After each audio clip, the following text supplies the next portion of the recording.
I was standing in the hallway of my own apartment, barefoot on the cold tile, holding a glass of water I'd gotten up to pour at 2 in the morning. And through the thin wall of the guest bedroom, I heard my mother-in-law's voice, sharp, excited, barely holding back a laugh. "Karen, listen to me. The apartment's worth at least $420, maybe $450 in this market. We get Brandon to push her out, she signs over her share, and we split it. You take the 2-bedroom, I'll sell the rest and pay off my condo. It's perfect." And then my sister-in-law Karen's voice, higher, giddier. "But what if Ashley doesn't agree? She's stubborn, Mom. She's not just going to hand it over." "Oh, honey, she'll agree. We press her hard enough, she'll crumble. She always does. Brandon's already on board. He's sick of her anyway. We just need to make her life miserable enough that she walks away and doesn't ask for a dime." I stood there in the dark, the water glass trembling in my hand, my bare feet numb against the floor, and the only thought in my head, crystal clear like a bell ringing through fog, was, "You have no idea what I'm about to do." But I'm getting ahead of myself. Let me take you back to when everything was good, back to when I still believed in this family. 3 years earlier, I was 27, and I had just closed on my first apartment. My apartment, not ours, not theirs, mine. It was a 2-bedroom, 1-bath unit in a decent complex in Maplewood, New Jersey, about 20 minutes outside the city, close enough to commute, but far enough to breathe. The building had a little courtyard with a fountain that actually worked, assigned parking, and an HOA that wasn't completely insane. 1,200 square feet, a bay window in the living room that caught the afternoon sun. I remember standing in that empty living room the day I got the keys, spinning around slowly thinking, I did this. Me, Ashley Novak. 27 years old, no help from anyone, and I own property. I'd saved for 6 years. 6 years of living with roommates, eating rice and beans 3 nights a week, driving a 2009 Honda Civic with a cracked windshield I couldn't afford to fix. I worked as a project coordinator at a marketing firm in Newark. Not glamorous, not 6 figures, but steady.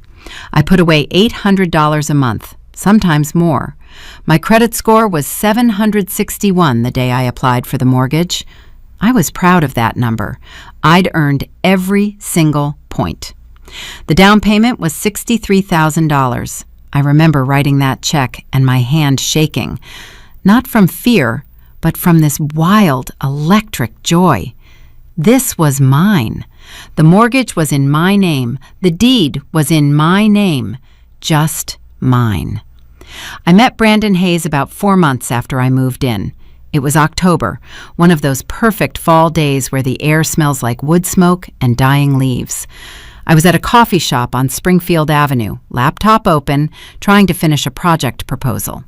He was at the next table, reading an actual paper book, some thriller with a cracked spine. He had kind eyes, brown hair that curled a little at his temples, and this easy, warm smile that made you feel like you'd known him forever. "Sorry, is the outlet near you working?" he asked. "Mine's dead." That's how it started. An outlet. A shared power strip. 2 hours of talking over cold coffee. He was 30, worked in logistics for a shipping company based out of Elizabeth. He'd grown up in Cranford, played baseball in high school, had a dog named Biscuit, a lazy golden retriever who, according to Brandon, was the only woman in his life. I laughed at that. I shouldn't have, but I did. We dated for a year, a good year. He was thoughtful, the kind of guy who remembered that I liked my eggs over medium, not over easy. He'd show up with Thai food on nights I worked late. He fixed the leaky faucet in my bathroom without being asked and refused to let me pay for the parts.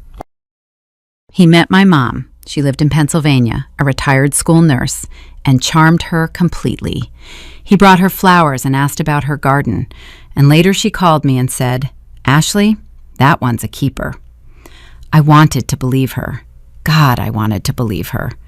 We got married at the courthouse in June, a small ceremony. His mom, Linda, flew in from Florida, where she'd moved after Brandon's dad passed. His sister, Karen, drove down from Connecticut with her husband, Doug, and their 2 kids. My side was smaller. my mom, my best friend Jess, my cousin Paul. We had dinner at an Italian place afterward. Linda made a toast about finally getting a daughter, and she hugged me so tight I could smell her perfume. Something floral and too strong, like gardenias left in a hot car. Brandon moved into my apartment. My apartment. I want to be clear about that because it matters. It matters more than anything else in this story. The mortgage was mine. The deed was mine. He didn't contribute to the down payment. He didn't co-sign. When he moved in, we agreed he'd pay half the utilities and split groceries. The mortgage, $1,840 a month, stayed on me because it was my place. He was fine with it, or at least he said he was. For the first year of marriage, things were genuinely good. We painted the second bedroom a soft sage green because we talked about kids someday. We adopted a cat named Potato, a fat orange tabby who slept on Brandon's chest every night. We had people over for Thanksgiving, and I made my mom's sweet potato casserole, and Linda brought store-bought pumpkin pie and acted like she'd baked it herself. I didn't say anything. That was the first time I didn't say anything when I should have. Sunday mornings were my favorite. Brandon would make pancakes. He had this whole ritual with a cast iron skillet and real maple syrup, none of that fake stuff. And I'd sit at the kitchen counter with my coffee, and we'd talk about nothing. Weekend plans. A show we were watching. Whether Potato needed to go on a diet. Those mornings felt like proof that I'd built something real, something safe. But there were small things. Hairline cracks I chose not to see. Linda called every single day. Not Brandon, me. She'd call my phone, and if I didn't answer, she'd call again 20 minutes later. She wanted to know what we were having for dinner, whether Brandon was eating enough vegetables, whether we thought about refinancing, because interest rates are just terrible, Ashley, and you really should look into it. She asked about the apartment a lot. How much I'd paid, what it was worth now, what my monthly payment was. I answered because I was trying to be a good daughter-in-law. I gave her numbers I should have kept to myself. Karen visited once that first year, without Doug, without the kids. She walked through the apartment like she was appraising it, running her fingers along the countertops, opening closets, standing in the bay window and saying, "God, this light, you could get so much for this place." I laughed it off. I thought she was just making conversation. Brandon changed slowly, so slowly I almost didn't notice. He started coming home later, not dramatically late, not the kind of late that makes you suspicious of another woman, just 45 minutes here, an hour there. He said it was work. He said the shipping company was restructuring and everyone was putting in extra hours. I believed him because I had no reason not to. But the money conversations shifted. About 14 months into the marriage, he brought up adding his name to the deed. We were sitting on the couch, Potato between us, some crime show playing on the TV. He said it casually, like he was mentioning the weather. "Hey, Ash, I was thinking, since we're married and all, maybe we should put both our names on the apartment. You know, for legal purposes, in case something happens to one of us." My stomach tightened. I don't know why. It was a reasonable thing to say, right? Married couples share property all the time. But something in his tone, the practiced casualness of it, like he'd rehearsed, made me pause. "I'll think about it," I said. "What's there to think about?" He looked at me. Not angry, not yet, just surprised, like he'd expected me to say yes immediately. "It's just, I bought it before we met, Brandon. The mortgage is in my name. I've been paying it for years. It's not that I don't trust you. It's just a big legal step, and I want to be smart about it." He was quiet for a long moment. Then he nodded, kissed my forehead, and said, "Yeah, no, you're right. Take your time." But that night, he didn't make his usual joke before bed. He didn't reach for me under the covers. He turned toward the wall and fell asleep, or pretended to, while I lay there staring at the ceiling, wondering why my heart was beating so fast. 2 days later, Linda called. "Ashley, sweetheart, Brandon mentioned you two are thinking about putting the apartment in both names. I just think that's wonderful. It really shows commitment, you know? A marriage is a partnership, and property should reflect that. I gripped the phone so hard my knuckles went white. We're still discussing it, Linda. Oh, of course, of course. I just, I worry. If something happened to you, God forbid, Brandon would have no claim to the home he lives in. That's not fair, is it? I wanted to say, he moved into my home. I didn't say that. I said, I appreciate your concern. We'll figure it out. She paused, and then, in a voice that was just a shade cooler, well, I hope so. That was the first time I felt it, this cold little finger of dread pressing against the base of my spine, the feeling that something was happening beneath the surface, something coordinated, something I couldn't quite see yet. I told myself I was being paranoid. I told myself Linda was just a concerned mother, and Brandon was just a tired husband, and Karen was just a nosy sister. I told myself all of that because the alternative was too frightening, that the people I'd welcomed into my life, into my home, were already drawing up plans for a life that didn't include me, except as the person who'd hand over the keys on her way out the door. I wish I'd trusted that feeling sooner. I wish I'd listened to the dread. But I didn't. Not yet. The thing about slow poison is you don't taste it. It dissolves into everything. Your morning coffee, your evening conversations, your sleep. You swallow it with a smile because it comes from people who say they love you. The deed conversation didn't die after that night on the couch. It went underground. Brandon didn't bring it up again directly, not for weeks. But Linda did. Oh, Linda made sure of that. She started calling more often, not just once a day, sometimes twice, sometimes 3 times. And the tone shifted. Before, she'd at least pretend to care about me, ask about my job, my mom, how Potato was doing. Now, the calls were surgical. Every single one circled back to the apartment. Ashley, I was talking to my friend Diane. She's a realtor in Boca, and she said property values in northern New Jersey are absolutely skyrocketing. You're sitting on a gold mine, honey. Have you had it appraised recently? No, Linda, I haven't. Well, you should. Knowledge is power. And Diane also said that having both spouses on the deed actually increases your borrowing power. Something about joint equity lines. You might want to look into that. I started letting her calls go to voicemail. She noticed immediately. Brandon, is Ashley upset with me? She hasn't been picking up. He'd relay the message with this look, half sheepish, half accusatory, like I was the one being difficult, like I was the problem. She's just busy, Mom. Well, I hope so. I'd hate to think she's avoiding me. I was avoiding her. Absolutely. But I didn't have the words yet for why.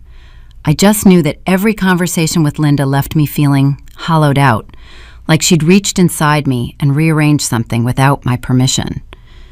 Then Karen started visiting more. She drove down from Connecticut, 3 hours each way, on a random Saturday in March, no warning, just showed up at the door with a bottle of wine and that appraising look in her eyes. I was in the area, she said, which was a lie. Nobody is in the area of Maplewood when they live in Hartford. She sat at my kitchen counter and drank my wine and talked about her husband Doug's job troubles. He'd been laid off from his IT position, and how tight money was. Their mortgage was underwater. They were thinking about selling but couldn't because they owed more than the house was worth. You're so lucky, Ashley, she said, swirling her glass. You bought at the right time. This place has probably appreciated, what, 60, 70,000 since you closed? I don't really track it like that. You should. Real estate is the only real wealth most people ever build. She looked around the kitchen, my kitchen, with an expression I can only describe as hungry.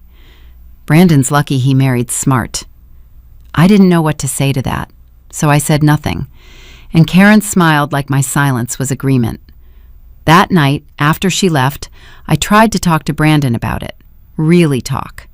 I sat him down at the kitchen table after dinner. No TV, no phones.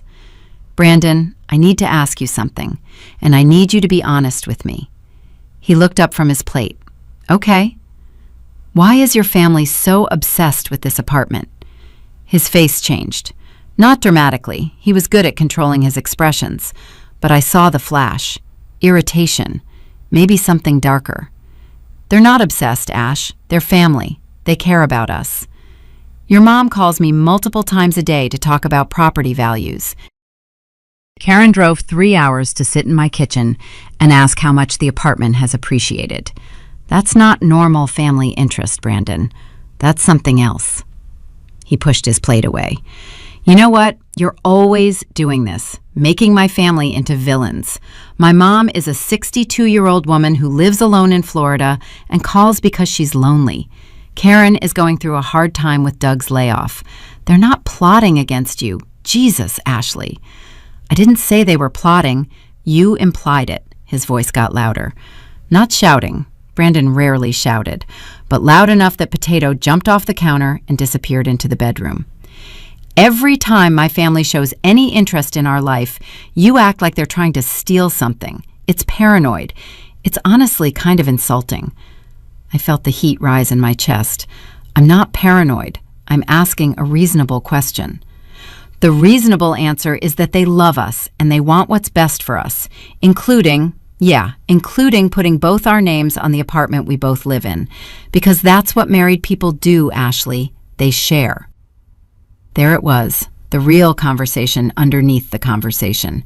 He'd been waiting for an opening, and I'd handed it to him. This apartment was mine before we met, I said quietly. I saved for 6 years. I bought it alone. The mortgage is in my name. You knew all of that when you moved in. And I've been paying half the utilities for 2 years. I've been fixing things, maintaining things, living here.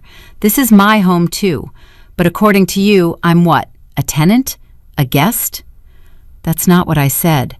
It's what you mean. He stood up. His chair scraped against the floor with a sound that made my teeth ache. You know what, Ash? Maybe my mom's right. Maybe you don't actually see this as a partnership. Maybe you never did. He walked out, went to the bedroom, closed the door. Not slammed, closed, which was somehow worse. I sat at the table for a long time. My dinner grew cold. Potato crept back out and rubbed against my ankles, and I reached down and scratched behind his ears, and I thought, am I crazy? Am I the unreasonable one here? I called my best friend Jess the next morning. She listened to everything, the calls from Linda, Karen's visits, Brandon's reaction. Ash, she said carefully, I want you to hear me.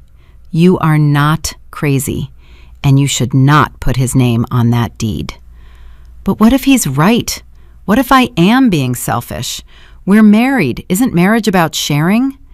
Sharing is splitting the groceries. Sharing is taking turns choosing what to watch on Netflix. Handing over half your property to someone who contributed nothing to it, that's not sharing. That's a transfer. And the fact that his whole family is pressuring you to do it, that's a red flag the size of a billboard. Jess was a paralegal at a family law firm in Hoboken. She'd seen hundreds of divorces. She knew what these patterns looked like. Promise me something, she said. Don't sign anything.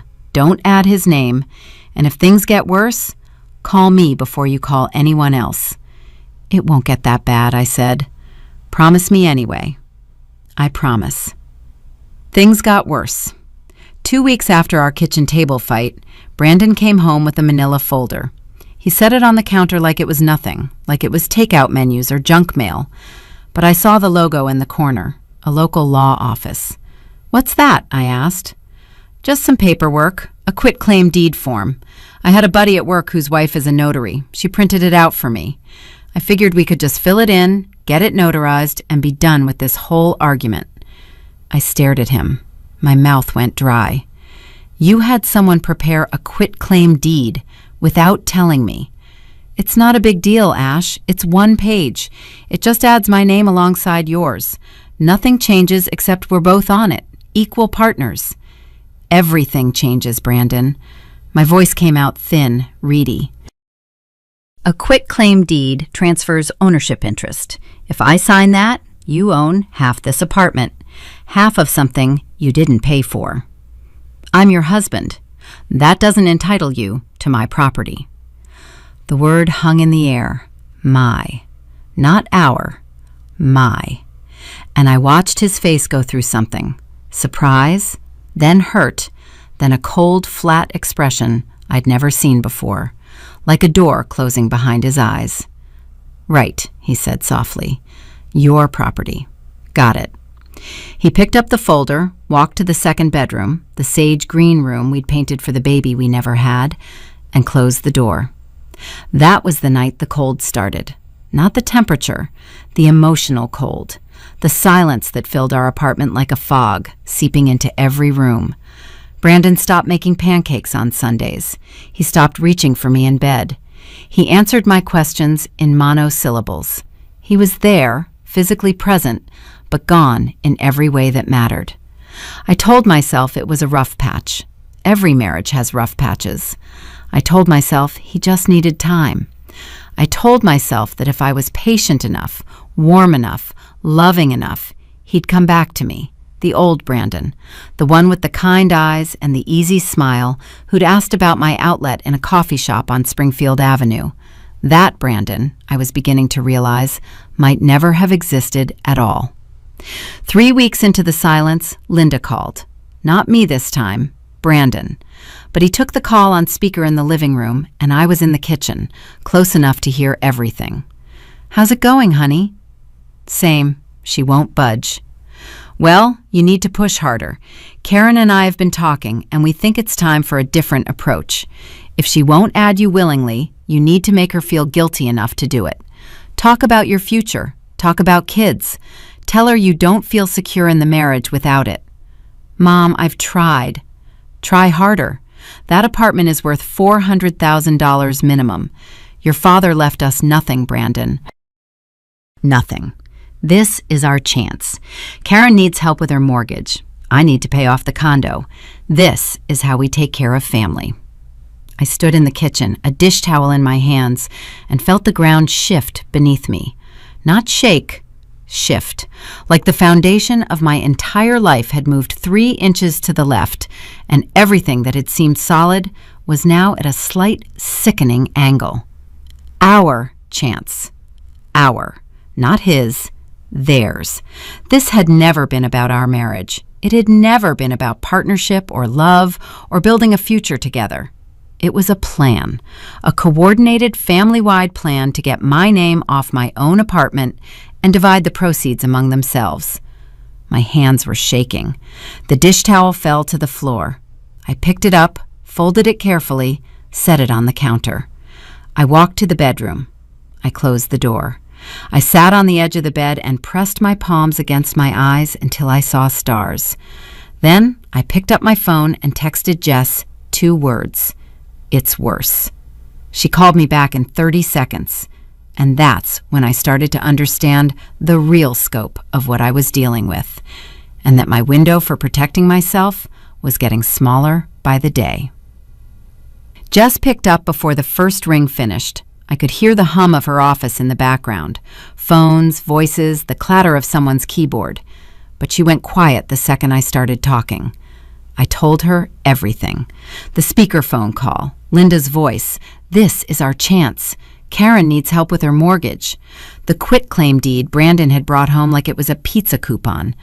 I told her all of it, and when I finished, there was a silence so long I thought the call had dropped.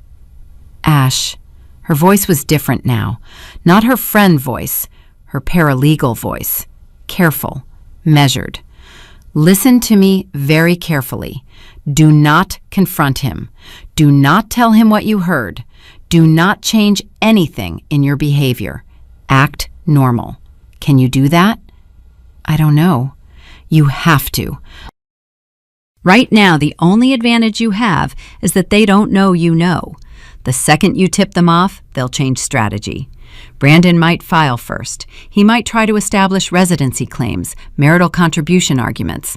There's a whole playbook, and trust me, Linda sounds like the kind of woman who's already Googled it. My throat was so tight I could barely swallow. File? You mean divorce?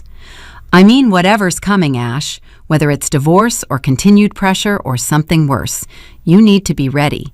And being ready means getting your documents in order before anyone else makes a move. What documents? The deed, your original mortgage paperwork, proof of the down payment, bank statements from before the marriage, anything that shows the apartment was yours, bought with your money before Brandon was in the picture. And Ash, do you have a prenup? No. The word came out like a stone dropping into water. I didn't think. Okay, that's okay. New Jersey is an equitable distribution state, not community property. That means a judge looks at what's fair, not just 50-50. Premarital assets are generally protected, especially when you can prove the other spouse didn't contribute. But you need documentation, everything. And you need a lawyer, a real one. Not me. I'm a paralegal. You need a divorce attorney. I'm not getting divorced, I said. And even as the words left my mouth, I heard how hollow they sounded, like reading a line from a script I no longer believed in. Maybe not, Jess said gently, but you need to be prepared in case you are. Will you let me give you a name? Rachel Torres. She's a partner at our firm. She handles high-conflict divorces, property disputes, asset protection. She's the best I've ever seen. I wrote the name down on the back of an envelope. Rachel Torres. My hand was shaking so badly the letters looked like a child's handwriting. One more thing, Jess said. That quitclaim deed form Brandon brought home. Where is it? In the second bedroom. He took it in there. Find it, photograph every page, then put it back exactly where it was. That night, I waited until Brandon fell asleep. I crept into the sage green room, our someday nursery, our never nursery, and found the manila folder in the closet, tucked behind a stack of old shipping company manuals. I photographed every page with my phone. The form was pre-filled. Brandon's name was already typed in alongside mine. There was a line for my signature and a line for a notary stamp. Everything ready. Everything waiting. All it needed was my hand holding a pen. I put the folder back. I went to bed. I lay next to my husband in the dark, listening to him breathe, and I felt something I'd never felt before in that apartment. The apartment I'd saved 6 years for, the apartment that was supposed to be my safe place, my proof that I could build something on my own. I felt like a stranger in my own home. The next 3 weeks were the worst of my life. Not because anything dramatic happened. No screaming fights, no thrown dishes, no doors slamming at midnight. It was worse than that. It was the quiet. The systematic, suffocating quiet of living with someone who's waiting for you to break. Brandon stopped talking to me almost entirely, not in an obvious angry way. He was polite, courteous even. Good morning, dinner's in the fridge, I'll be home late. Surface words, maintenance phrases, the bare minimum required to share a space without technically being in conflict. But underneath the politeness was something cold and deliberate. He was withdrawing from me, emotionally, physically, in every way. And I understood now that it wasn't because he was hurt. It was strategy. Make her lonely enough, isolated enough, desperate enough, and she'll sign anything just to make it stop. Linda called every day. I answered now, because Jess had told me to act normal, and every call was a masterpiece of manipulation. She never mentioned the deed directly anymore. Instead, she talked about family, about togetherness, about how Karen and Doug were struggling, how she worried about them, how family was supposed to take care of each other. You know, Ashley, when Brandon's father was alive, we shared everything. That's what love is. You don't keep score. You don't hold things back. You give freely because you trust each other. I said, and I understand, and that's a nice thought, Linda. And I felt like I was swallowing glass. Karen called too. Twice a week now, always in the evening, always when Brandon was within earshot. She'd put me on speaker so he could hear my responses. Ashley, I just want you to know, Doug and I, we're really struggling. The kids need braces. Our car payment is behind. I'm not asking for help. I would never. I just need you to know that family means everything to me. And I know you feel the same way. The implication was clear. You have something we need. The right thing to do, the family thing to do, is to share it. And if you don't, you're the selfish one. You're the outsider. You're the problem. I started losing weight. Not on purpose. I just stopped being hungry. Food tasted like cardboard. I'd make dinner and then sit at the table pushing it around with my fork while Brandon ate in silence across from me. I dropped 9 pounds in 3 weeks. My clothes started hanging off me. My project manager at work, a woman named Dana, pulled me aside one afternoon and asked if I was okay. "You look tired, Ashley, and thin. Is everything all right at home?" "Fine," I said, "just busy." She didn't believe me. I could see it in her eyes. But she nodded and let it go, because that's what people do. They ask once, you say fine, and everyone pretends the answer was true. I stopped sleeping through the night. I'd wake at 2, 3 in the morning, heart pounding, drenched in sweat, and lie there in the dark listening to Brandon's steady breathing. Sometimes I'd get up and walk through the apartment, my apartment, touching the walls, the countertops, the bay window frame, reminding myself that this was real, that I had built this, that no one could take it unless I let them. But the doubt was eating me alive. Maybe I was selfish. Maybe this was what marriage meant, sharing everything, even the things you built alone. Maybe I was the villain in this story, the cold wife who wouldn't put her husband's name on the deed, who valued property over partnership. I almost broke on a Tuesday night. Brandon came home with flowers, daisies, my favorite, and set them on the counter with a small, sad smile. "I'm sorry, Ash. I know things have been rough. I love you, and I want us to be okay." My eyes burned. I wanted so badly to believe him, to fall into his arms and say, "Yes, let's fix this. Let's be partners. Let's put both our names on everything because love is more important than paperwork." I opened my mouth, and then I saw his phone on the counter, screen up, a text notification visible for just a second before it went dark. It was from Linda. 4 words. "Is she softening up?" He didn't see me read it. He was filling a vase with water, his back to me. I stood there, daisies in my hand, and felt the last fragile thread of hope snap clean in 2. "They're beautiful," I said. "Thank you." And I put them in water and smiled at him and died a little more inside. 3 days later, I called Rachel Torres. Her office was in Hoboken, 3rd floor of a brownstone on Washington Street. Small, cluttered, warm. Bookshelves lined every wall, law books, binders, framed degrees. She was in her 50s, Dominican, with reading glasses perched on her head and a handshake that could crack a walnut.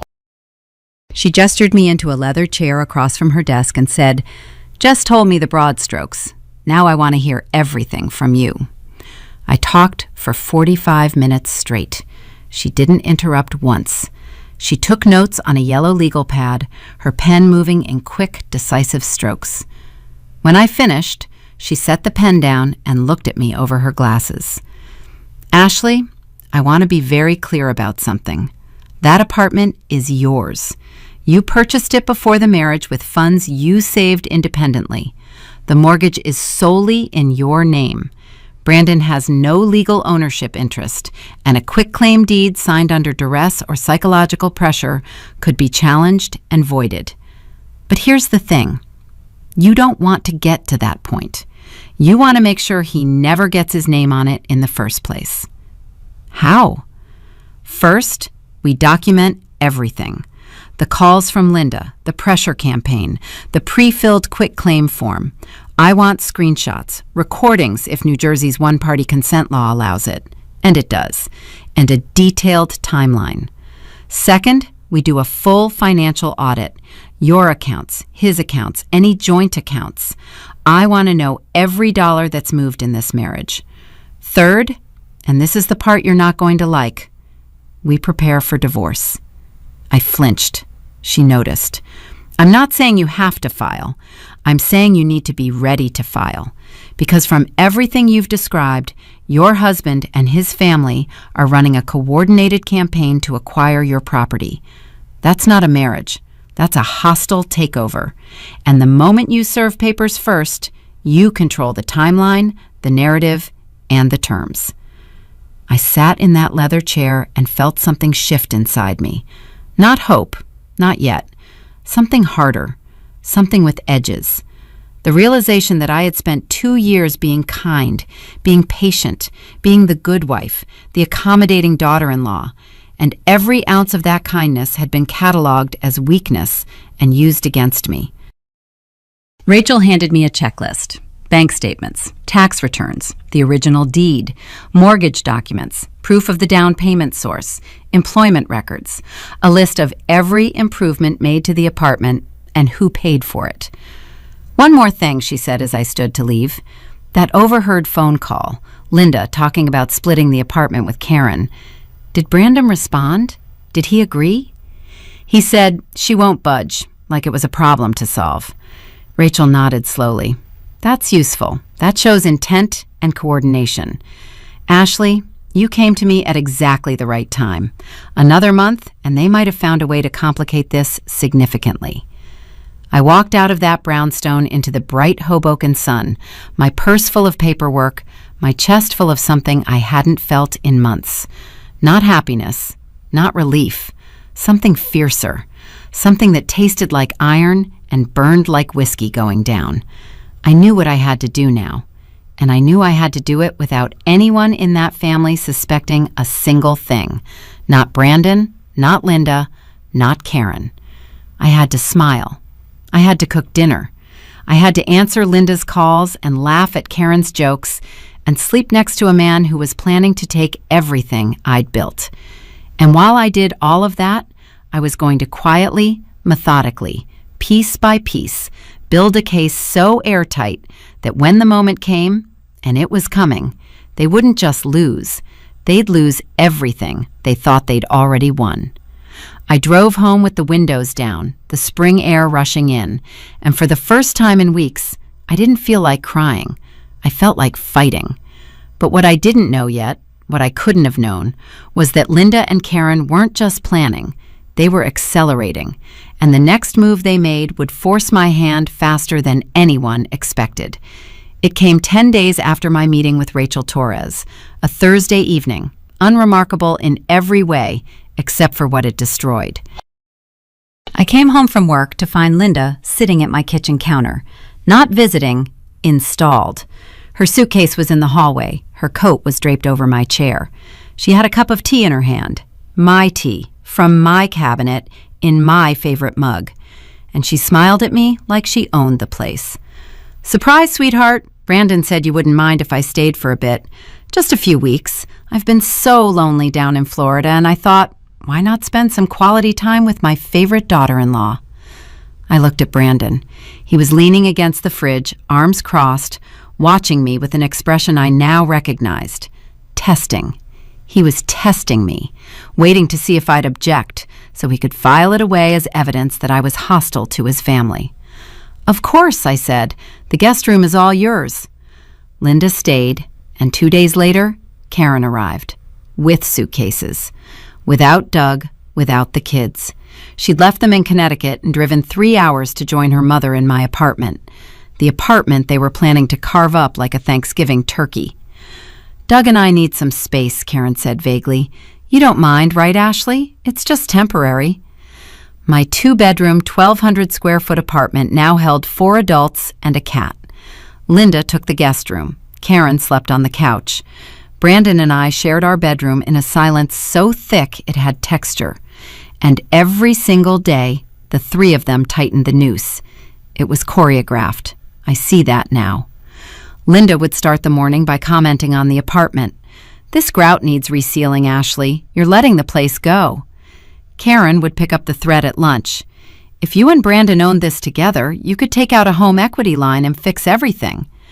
Brandon would close the loop at dinner. Quiet, withdrawn, radiating disappointment like a space heater radiates warmth. They moved my things. Small things. My books off the shelf, my photos off the wall, my spice rack rearranged. Linda reorganized the kitchen because it just made more sense this way. Karen took over the bathroom counter with her products, pushing mine into a plastic bin under the sink. They were erasing me from my own home, inch by inch, and daring me to say something about it. I didn't say a word. I smiled. I cooked. I went to work. And every evening, after everyone was asleep, I sat in my car in the parking lot and called Rachel Torres. "They're escalating," Rachel said. "This is textbook. They're trying to establish that the apartment is a shared family home, not your individual property. The more people living there, the more they can argue it's communal. Ashley, it's time." "Time for what?" "Time to file. I have everything I need. The deed, the mortgage, the bank statements, the photos of the quitclaim form, the recording you made of Linda's phone call with Brandon. We file for divorce Monday morning, and we request exclusive possession of the marital residence based on your sole ownership." My hands gripped the steering wheel. The parking lot was dark. A streetlight flickered above me, buzzing like an angry wasp. "Monday," I said. "Monday." I went back inside. I brushed my teeth. I got into bed next to Brandon. And that night, that exact night, 2 a.m, I got up for a glass of water and heard them. Linda and Karen in the guest room, voices low but electric with excitement. The conversation I told you about at the very beginning of this story, the one that changed everything. "The apartment's worth at least $420, maybe $450. We get Brandon to push her out, she signs over her share, and we split it." "But what if Ashley doesn't agree?" "She'll agree. We press her hard enough, she'll crumble. She always does. Brandon's already on board. He's sick of her anyway." I stood in that hallway, water glass trembling, bare feet numb, and I didn't crumble. I didn't cry. I didn't feel sad or scared or small. I felt a door close inside me. The last door, the one I'd been holding open for months, hoping Brandon would walk back through it and be the man I'd married. That door closed, and it locked, and I swallowed the key.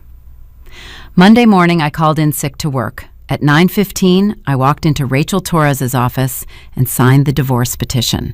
At 9:45, Rachel filed it electronically with the Essex County Superior Court Family Division. At 10:30, she called a process server. Brandon was served at his office at 2 p.m. I know because he called me 17 times between 2:06 and 2:41. I didn't answer. At 2:43, Linda called. I didn't answer that either. At 3:15, Karen called from a number I didn't recognize. Silence. When I got home that evening, all 3 of them were in the living room. Brandon was sitting on the couch, holding the papers. Linda was standing behind him, her face the color of raw steak. Karen was pacing by the bay window, phone in hand, already Googling divorce lawyers. "What the hell is this?" Brandon said. His voice shook. "It's a divorce petition," I said calmly, "and a motion for exclusive possession of the apartment. My attorney filed both this morning." "You can't. This is my home, too." "It's my apartment, Brandon. My name on the deed, my name on the mortgage, my down payment, my 6 years of savings. The court will determine temporary possession, but Rachel, that's my attorney, she's very confident about the outcome." Linda stepped forward. "Now you listen to me, young lady. You are not going to throw my son out of his own home." "It's not his home, Linda. It never was. And since we're being honest, I heard you. Thursday night, 2 a.m. Press her hard enough, she'll crumble. Brandon's already on board. We split it. I heard every word." The room went absolutely still. I watched Linda's face cycle through shock, denial, and then something I'd never seen on her before: fear. I also have a recording of the speakerphone conversation from 3 weeks ago, the one where you told Brandon that the apartment was our chance and that Karen needed help with her mortgage. New Jersey is a one-party consent state, Linda. That recording is admissible. Karen stopped pacing. "You recorded us?" "I recorded Brandon's speakerphone call in the living room of my own apartment. Perfectly legal. And I photographed the pre-filled quitclaim deed form he hid in the guest room closet, the one with his name already typed in, just waiting for my signature." Brandon stood up, the papers crumpled in his fist. "Ash, wait, can we talk about this, please? I know things got out of hand, but we can fix this. We can go to counseling." "Counseling?" I almost laughed. Brandon, you conspired with your mother and sister to steal my apartment. You brought home a legal document designed to transfer my property to you. You let your family move into my home to pressure me into giving up what's mine. That's not a rough patch. That's fraud. Rachel had prepared me for this moment. She told me exactly what to say and exactly when to stop talking. So I stopped. My attorney will be in touch about the temporary arrangements. In the meantime, I'd suggest all three of you start looking for somewhere else to stay. The motion for exclusive possession has a hearing date of April 14th. That's 12 days from now. I walked into the bedroom. I closed the door, I sat on the bed and pressed my hands together to stop them from shaking, and I listened to the muffled explosion on the other side of the wall. Linda's voice, shrill and furious. Karen's voice, panicked. Brandon's voice, low and desperate. The sounds of a plan collapsing in real time. The hearing was on April 14th. Rachel Torres stood beside me in the courtroom and presented everything. The deed in my name, the mortgage in my name, the bank statements showing my down payment, the photographs of the quitclaim form, the audio recording of Linda coaching Brandon, the timeline of escalating pressure. Brandon's attorney, a guy named Phil Watts who looked like he'd rather be anywhere else, argued that Brandon had established marital residency and deserved equal access. The judge, a woman named Honorable Patricia Chen, listened to both sides. Then she looked at Brandon and said something I will never forget. "Mr. Hayes, residency does not equal ownership. This apartment was purchased solely by the petitioner with premarital funds.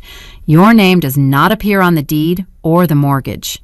The court grants exclusive temporary possession to Ms. Novak, effective immediately." Brandon moved out that weekend. Linda and Karen were already gone. They'd left the day after I dropped the bomb. Linda to Florida, Karen back to Connecticut. Brandon packed his things into boxes while I sat at the kitchen counter and watched. He didn't look at me. Potato sat on the windowsill and watched too, tail flicking. The divorce was finalized 11 weeks later. Because I'd bought the apartment before the marriage with separate funds, and because Brandon couldn't demonstrate any financial contribution to the property, the court ruled it was my separate asset. He got nothing. Not a dollar of equity, not a square inch of space. Rachel made sure of that. Linda called me once, about a month after the final decree. I almost didn't answer, but something made me pick up. "I hope you're happy," she said. Her voice was thin and bitter. "You took everything from my son." "Linda," I said, "your son never had anything to take. It was always mine." She hung up. I never heard from her again. Karen sent me a long email calling me selfish and cold and saying I'd destroyed their family. I didn't respond. I forwarded it to Rachel for the file and deleted it from my inbox. Brandon texted me once, 6 months later. Just 3 words. "I'm sorry, Ash." I stared at those words for a long time. Then I typed back, "I know," and I blocked his number. I still live in the apartment. My apartment. The bay window still catches the afternoon sun. Potato still sleeps on the bed, though he's claimed the whole thing now. I repainted the sage green room. It's a warm amber now, and I use it as an office. I got promoted at work. Dana, my project manager, told me I seemed different, stronger, more focused. I told her I'd just figured out what mattered. Jess comes over on Friday nights. We drink wine and watch terrible movies, and she tells me about her cases. And sometimes I think about how close I came to losing everything. Not because someone was smarter than me, but because I almost let guilt do what they couldn't do legally.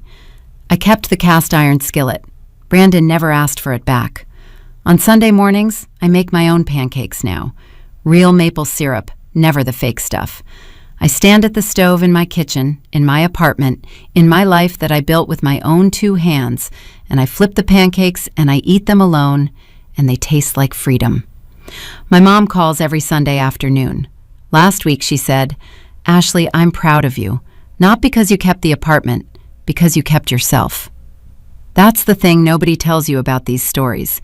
The apartment was never really the point. The money, the deed, the equity, none of that was the real battle. The real battle was whether I'd let 3 people convince me that my kindness was weakness, that my generosity was obligation, and that love meant handing over the keys to everything I'd built just because they asked loud enough. They bet on me crumbling. They were so sure of it they'd already divided up the proceeds. They didn't know that the quiet woman standing barefoot in the hallway at 2 in the morning, holding a glass of water with trembling hands, had already decided.